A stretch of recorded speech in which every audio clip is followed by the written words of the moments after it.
We are pleased to be joined now by Saints wide receiver Mason Tipton. And Mason, I got to start with this. You're an undrafted free agent. You made the squad. How much were you aware throughout the process, if you were to get undrafted, how, I don't know if the word welcoming is the term, but how much the Saints have a reputation of giving undrafted free agents a chance? I was aware. I think kind of right after the draft when, I got the phone call. I mean, I knew what the situation was, but at the same time, I knew the opportunity I had ahead of me. So I don't think there were any surprises. What we watched you obviously for the start of training camp really had taken over. Was there a moment, you always have confidence in yourself, but was there a moment in a practice at any point where you said, okay, I belong here?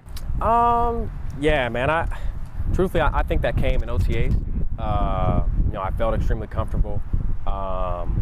And honestly, probably before I even got here, I kind of knew, like you said, I have a supreme belief in myself and just confidence every time I come out here on the field. And I think that, what I was most, looking forward to the most was just that I need to be able to put the consistent product out there every day to, prove to the organization, prove to the staff that, I can help them win games. Was it a disappointment you weren't drafted, or were you kind of expecting that?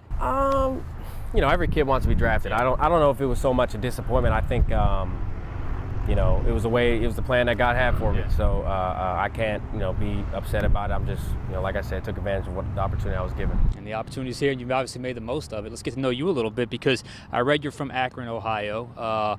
You told me you had about 15 offers, yet you ended up in the Ivy League at Yale, a place that I don't believe gives athletic scholarships. So you turned down 15 offers and went to a spot that didn't offer athletics or athlete scholarships, at least in that form. How did you end up at Yale? I give credit to my mom. Okay.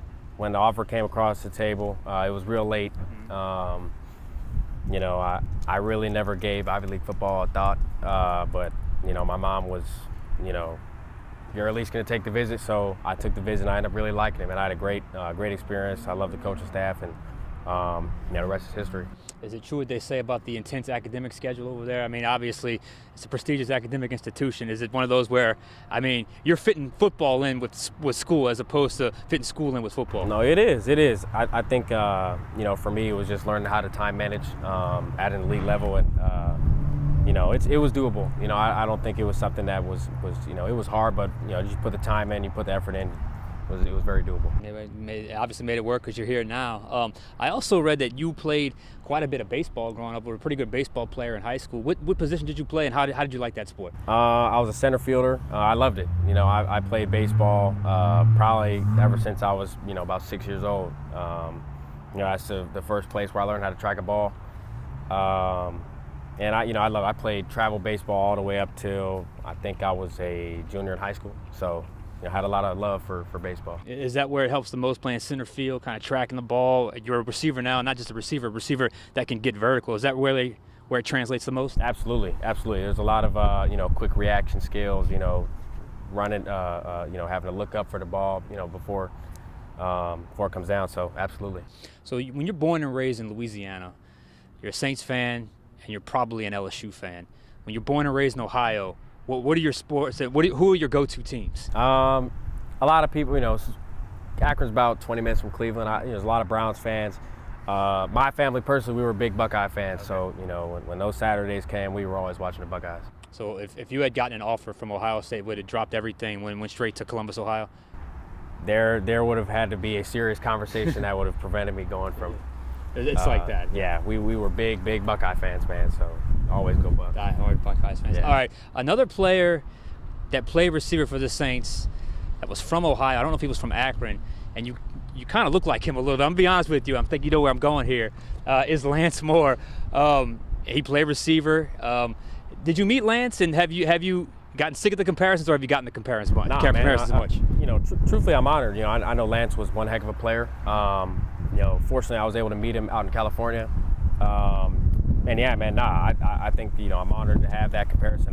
Lance was a dog. And, being compared to Lance is an honor. He was an undrafted guy. I think you're a little faster than him. He ran great routes, but I think I saw you ran a 4.3. It was 4.3, right? A 4.3 40. I think you might have Lance beat a little bit in the 40-yard dash. I guess we'll end it with this.